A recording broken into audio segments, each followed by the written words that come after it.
இன்றைக்கி ஒரு சூப்பரான பூரி மசாலா தான் எப்படி பண்ணுறதுன்னு பார்க்க போகிறோம். வழக்கமாக நம்ம பூரி மசாலா விட இது கொஞ்சம் டேஸ்ட்டு சூப்பராக இருக்கும். எப்படி பண்ணுறதுன்னு பார்க்கலாமா? ஒரு பாத்திரத்தில் எண்ணெய் ஊற்றி கடுகு போட்டு பொரிஞ்சதுக்கப்புறம் வெங்காயம், பச்சை மிளகா, வரமிளகா, கருவேப்பிலை இதெல்லாம் போட்டு மிக்ஸ் பண்ணி விட்டுக்கணும்.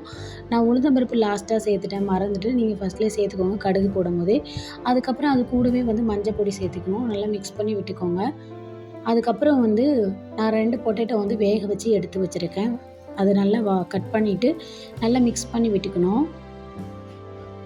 அதுக்கப்புறம் இது கூட நம்ம இன்றைக்கி என்னெல்லாம் வெஜிடபிள்ஸ் சேர்க்க போகிறோம் அப்படின்னா ஒரு கேரட்டும் அதே சேம் அளவுக்கு பச்சை பட்டாணியும் சேர்த்துக்கிட்டேன். நான் இன்றைக்கி ஃப்ரெஷ்ஷாக உள்ள பச்சை பட்டாணி சேர்த்துக்கிட்டேன். நீங்கள் இந்த காஞ்ச பட்டாணியை சேர்த்துக்கிறீங்க அப்படின்னா அது ஓவர் நைட் சோக் பண்ணிவிட்டு அப்புறம் யூஸ் பண்ணால் ஈஸியாக இருக்கும் நம்ம வேக வைக்கும்போது. இல்லைனா வேகாத மாதிரி இருக்கும்.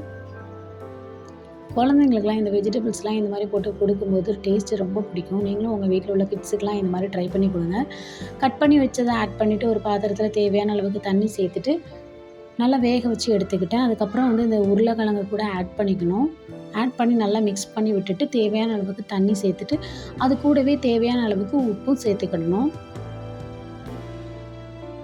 கொதி வரட்டும்.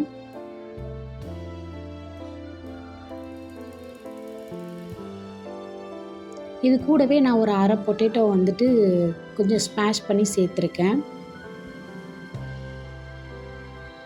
அது கூடவே கொஞ்சம் திக்னஸ்க்காக 2 டேபிள் ஸ்பூன் அளவுக்கு கடலை மாவும் சேர்த்து நல்லா மிக்ஸ் பண்ணி விட்டுருக்கேன். கடலை மாவு சேர்த்த உடனே நல்லா மிக்ஸ் பண்ணி விட்டுறணும், இல்லைனா அங்கங்கே கட்டி கட்டியாக ஆயிரும். அப்புறம் இதில் ஃபைனலாக என்ன சேர்க்கணும் அப்படின்னா சோம்பு, பட்டையும் நான் நைஸாக பவுட்ரு பண்ணி சேர்த்துருக்கேன்.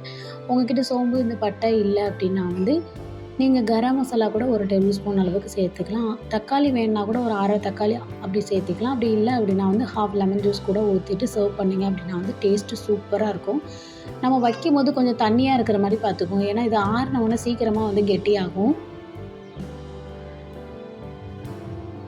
அவ்வளோதான், ரெடி ஆயிரும். ஃபைனலாக கொஞ்சம் கொத்தமல்லி தழைலாம் போட்டு இறக்கிட்டு பூரி கூட சர்வ் பண்ணி பாருங்கள், அவ்வளோ சூப்பராக இருக்கும்.